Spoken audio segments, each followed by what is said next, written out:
soumise aux autorités supérieures, car il n'y a point d'autorité qui ne vienne de Dieu, et les autorités qui existent ont été instituées de Dieu. C'est pourquoi celui qui s'oppose à l'autorité résiste à l'ordre que Dieu a établi, et ceux qui résistent attireront une condamnation sur eux-mêmes. Ce n'est pas pour une bonne action, c'est pour une mauvaise que les magistrats sont à redouter. Veux-tu ne pas craindre l'autorité, fais le bien et tu auras son approbation. Le magistrat est serviteur de Dieu pour ton bien, mais si tu le fais mal, crains, car ce n'est pas en vain qu'il porte l'épée, étant serviteur de Dieu pour exercer la vengeance et punir celui qui te fait du mal.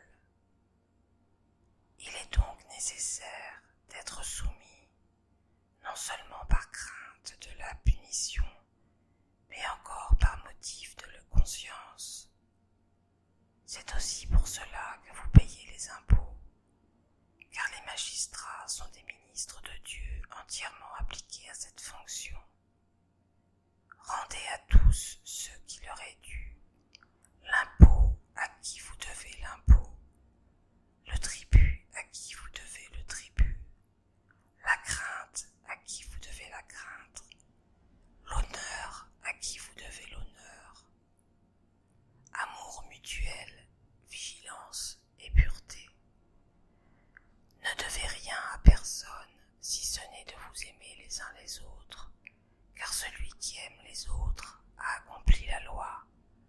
En effet, les commandements: tu ne commettras point d'adultère, tu ne tueras point, tu ne déroberas point, tu ne convoiteras point, et ce qu'il peut encore y avoir se résume dans cette parole: tu aimeras ton prochain comme toi-même.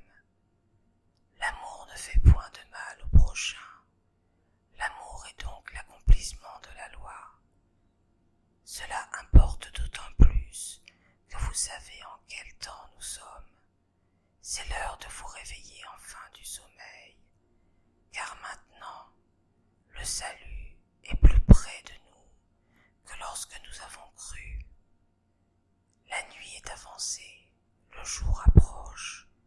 Dépouillons-nous donc des œuvres des ténèbres et revêtons les armes de la lumière. Marchons honnêtement comme en plein jour, loin des excès et de l'ivrognerie, de la luxure et de l'impudicité, des querelles et des jalousies. Mais revêtez-vous du Seigneur Jésus-Christ, et n'ayez pas soin de la chair pour vous en satisfaire les convoitises.